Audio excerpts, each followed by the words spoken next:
AAA Construction and Supply Incorporated, DSI Global Holdings. Sa pagdiriwang ng ika-123 araw ng paggawa o Labor Day na may temang Manggagawang Pilipino, kaagapay sa pag-unlad, sandigan ng mas matatag na bagong Pilipinas, muling nagsanib puwersa ang Department of Labor and Employment o DOLE at Public Employment Service Office o PESO ng lungsod ng San Jose del Monte upang isagawa ang Mega Job Fair nitong Huwebes, May 1 sa Mall Atrium ng SM City San Jose del Monte, Barangay Tungkong Mangga.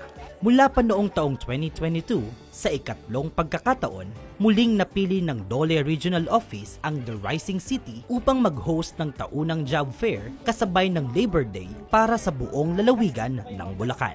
Matapos ang ilang mga pagbati, sa hudyat ng ribbon cutting ceremony na pinangunahan ni Assistant Regional Director ng DOLE Regional Office Alejandro Inza Cruz, Mall Manager ng SM City San Jose del Monte Jose Marie Emanuel Correa, Center Administrator ng TESDA Provincial Training Center Renato Salas at PESO CSJDM Officer in Charge Perfecto Jaime Tagalog, formal nang binuksan ang Mega Job Fair kasabay ng selebrasyon ng Labor Day.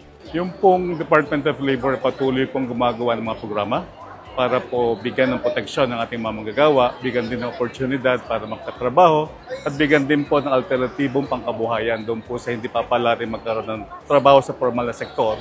Ito po yung patuloy na ginagawa ng Department of Labor para po matulungan na lahat ng sektor.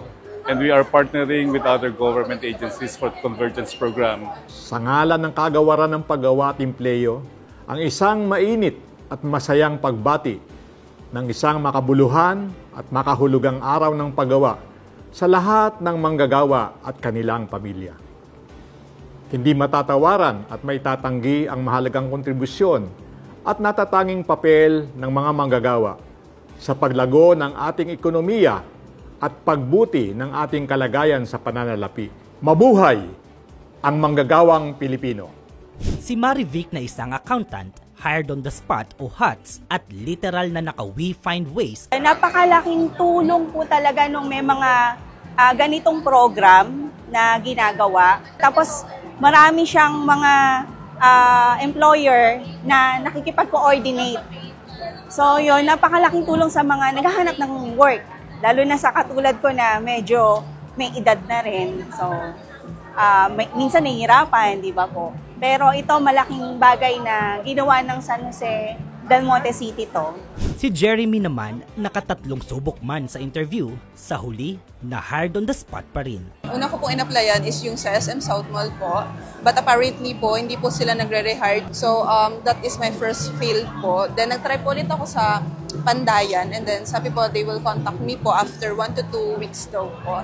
And then nag-try po ulit ako sa JCW and then na-hired po ako dun sa kanila as cashier naman po. Importante po na may trabaho po bilang padre de pamilya kasi po kagaya niyan, buntis po yung partner ko, sa akin po lahat aasa ng gastos, ganito, ganyan. Kasi wala naman po trabaho si partner. Thank you po kasi na-hired din po agad ako on the spot, which is sa Burger King po dito sa may Altarasa. Sina Marivic, Jeremy at Romer ay tatlo lamang sa halos 200 na-hired on the spot mula sa halos 1,000 aplikante sa araw ng naturang job fair. Marami pa ang sumubok at nakasumpong din naman ng bagong oportunidad upang makapagsimula sa buhay. Naging posible ang mga oportunidad na ito dahil sa pakikiisa at pakikipagtulungan ng 32 local company partners at 6 na overseas company partners, gayon din ang mga national government agencies katulad ng SSS, PhilHealth Pag-ibig Fund, TESDA, DTI, PNP, PhilSys, PSA, Department of Agriculture at ang mga tanggapan ng pamahalang lungsod ng San Jose del Monte. Bahagi rin ng programa ang formal na pagkakaloob ng Livelihood Starter Kits sa 20 San Joseñong benepisyaryo ng DOLE Integrated Livelihood Program o DILP. Ako po na bandera, asawa ko po basurero. Ang anak ko po 8. Yung bahay po namin 2,000 isang buwan. Yung ilaw po 4,000. Isa po namin kukuhanin yung wala kami hanap buhay po. Papasalamat po ako sa DOLE na sa paging pangarap ko. Ang pinagkakitaan ko, minsan nangangalakal, nagtataya ako ng mga payong, sapatos. Yun lang po. Dati kung may tindahan po ang mister ko, siyempre, wala naman mai-action ang binigay, kaya Bumagsak po. Nagpapasalamat po ako sa Dole at saka sa Piso at sa lahat po na nagaganap sa mga Dole, mga nagbigay po ng biyaya.